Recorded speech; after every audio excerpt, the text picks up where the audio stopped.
Hi, everyone. Welcome to week 7. This week, we're going to be talking about language and identity in the context of multilingualism.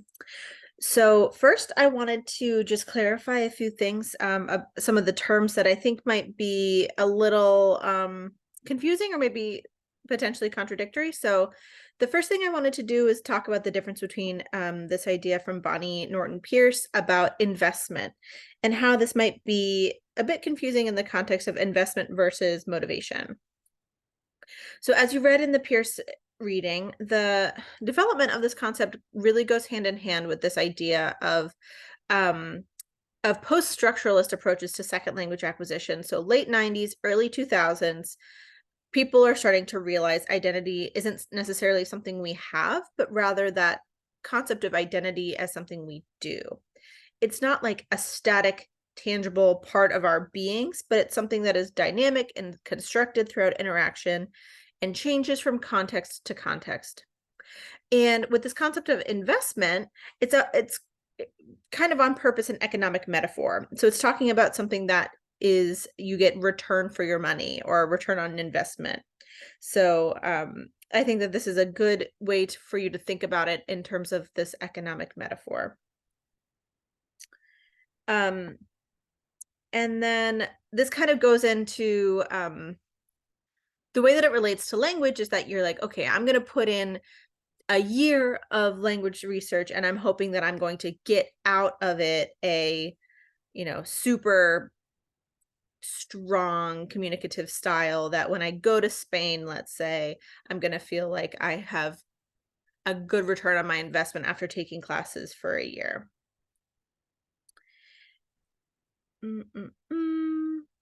Motivation, on the other hand, is more about what the individual has and kind of as their own intrinsic. This is tough because I keep wanting to say motivation in the sentence, so it's like what is really inspiring the person to do it as opposed to what they feel like they can get out of it.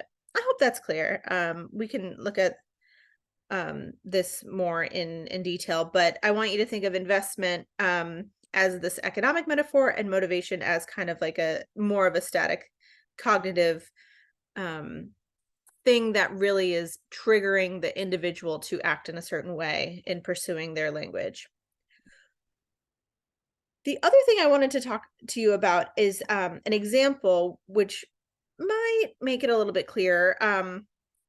So there's an example from Emma Trentman, who did extensive research on study abroad students who are learning Arabic and then studied abroad in Cairo. And she's written a bunch of studies on this, but I've cited the one that I think is the most relevant for you all right here, if you want to look it up in more detail. But basically, she did an ethnographic study of male and female students, following them through their daily lives during the study abroad program. And she wanted to talk to male and men and women who were studying abroad, who she perceived to be equally motivated and equally proficient when they arrived in the country. But when they got to the country, they had very different opportunities once they were there. And it really has to do in terms of the culture of Egyptian society and the expectation of gender roles. So overall, the young women in her study had many fewer opportunities to interact with native speakers in order to learn the Egyptian dialect, the Masri dialect. And what's tough is that, or I guess for those of you who are Arabic students, you might also know it as Amea versus Fusha, which is the modern standard Arabic that you kind of learn from a textbook. So when you're speaking with people kind of casually, you're going to be speaking this Masri or this Amea. But modern standard Arabic or Fusha is this variety that you're going to learn in school and institutions and that way. So Amea also just means like dialect. And it's a diglossic society for that reason. So you have people who are able to kind of code switch between the two varieties of the Arabic. So what's tough though for women is that there are certain places in Cairo that are, super open to foreigners and more accepting of unaccompanied women. But when women are in places where it's not necessarily the norm for them to be unaccompanied. They the Egyptians in that inner instance will look to the man in their company to kind of initiate the conversation.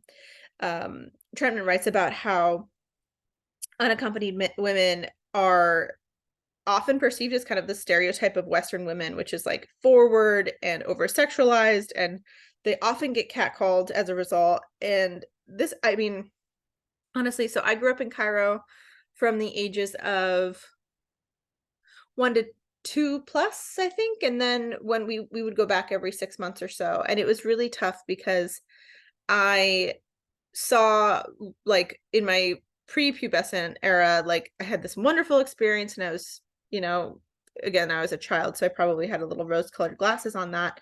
But then the second that I felt like I was perceived as a woman, I had a vastly different interaction in society. I felt like I was catcalled a lot. My status as an American, my status as not passing as Egyptian was very much the only thing that I would like bring to a room. So if I walked into an interaction that I could have, 2 years prior, it was tough for me to have the same interaction without, I was not expected to speak up as much as I could. And I learned very quickly that my gregariousness was not allowed in certain situations. And this is kind of what Trentman talked about. So yeah, so when let me just read my notes about her interviews with the ethnographic interviews with these study abroad students. So yeah, so she talks about how this dichotomy between what men and women were kind of able to do and what resources they had in Cairo really diminished their perception of their investment. So the women didn't feel like they had enough out of it, so to speak. The men, she found, actually had a lot more opportunities to practice their dialectal Egyptian Arabic than the women, because they were able to make friends with anybody. They were able to chat with taxi drivers, which is a huge thing that I definitely learned quickly that I was not allowed to do when I also studied abroad when I was an adult later in my life. But these men that she interviewed from study abroad were talking about how they were able to kind of like get a lay of the land, and they could drive around and feel a little bit more unencumbered, whereas women didn't have that opportunity. So Trentman writes that this produced inequitable circumstances in terms of their opportunities to learn the local dialect. So speakers were basically placed in society with different social expectations and identities. And even though the motivation of this internal factor pushing them to learn a language might have been the same, they didn't have the same experiences to execute this motivation. And so potentially their perceived investment might have been at a mismatch. So here's just very briefly them side by side, motivation versus investment. You can take a look at this whenever you get a chance. Okay. So, right. So the other article I wanted to talk about in this week's lecture was actually one from a fellow APLING professor, Jen Sclafani, and the work that she has done with her colleague, Alex Nicolau. Forgive me, I'm going to pronounce this differently every time. I'm having a hard time trying to track down how to pronounce it.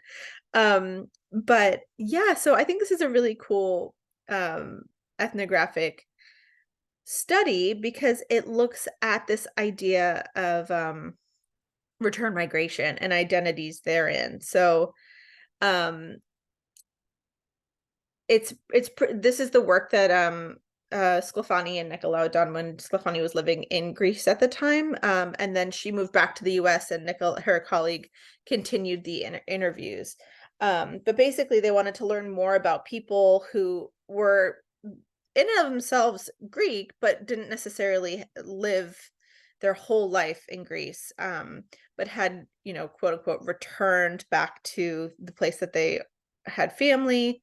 So she interviewed these people, friends and coworkers and other contexts, and really just wanted to learn about their experiences and their language and identity upon their, return. So a lot of them weren't actually born there, but there were some people who had spent upwards of 30 years in the in Greece.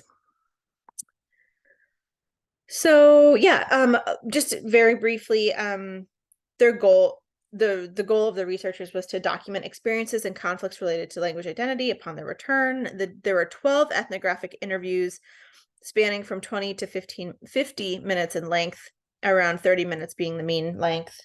Nicolaou did 9 face-to-face interviews. Sclafani did 2 Skype interviews and then 1 Skype interview, whereas Nicolaou did 1 in person with that last person. All of the participants moved to Athens as an adult, and they lived in Athens from 2 to 5 years.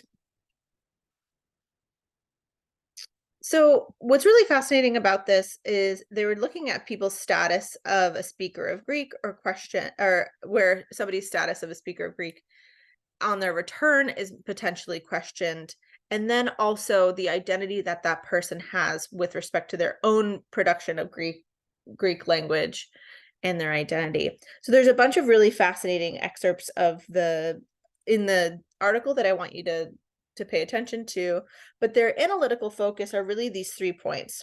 And Sclafani talks about how this is analytical focus that she has with her other work on the Greek diaspora as well. So she looks at things like,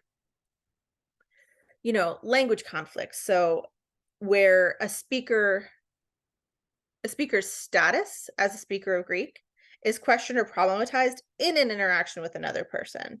So that's pretty cool, to think about whether or not you are kind of like living up to the identity of of a good Greek speaker as a good ethnically Greek person.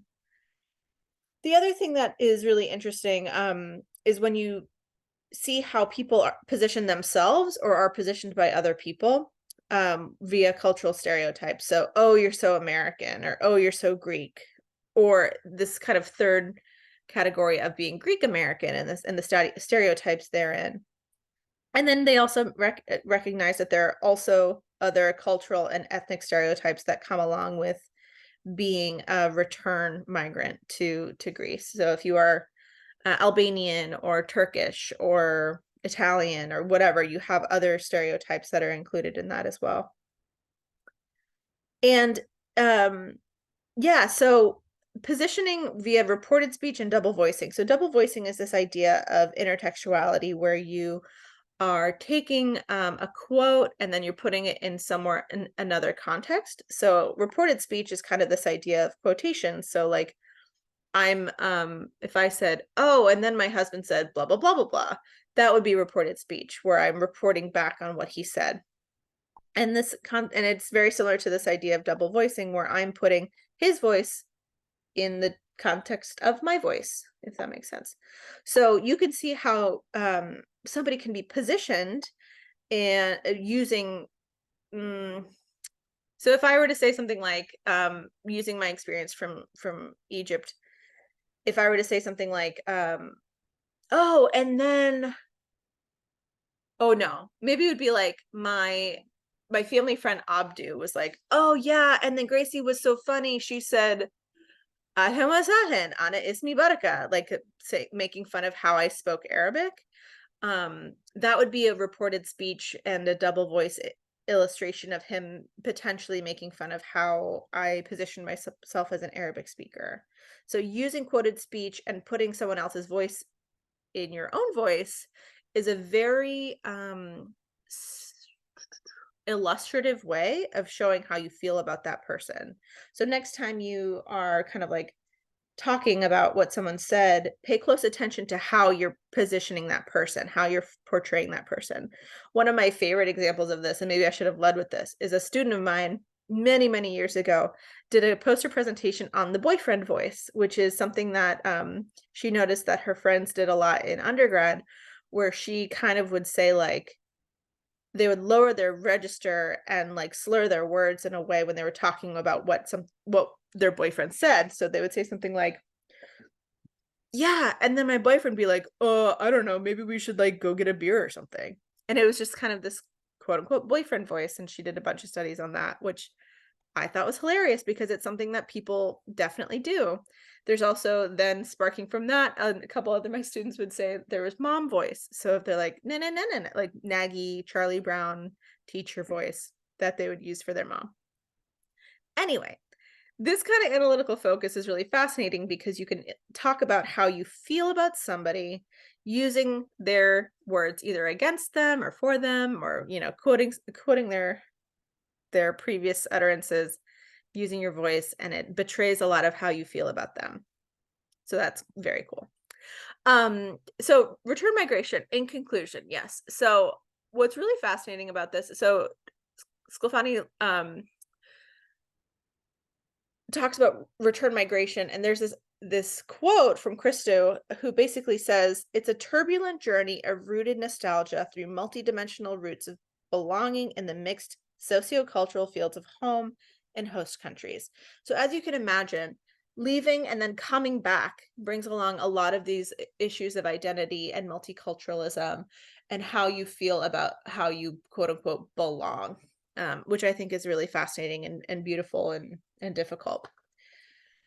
So before I leave you for this week, this is the preview of next week. We're going to be talking about intercultural perspectives and discourse a little bit more, and looking towards some of the other research about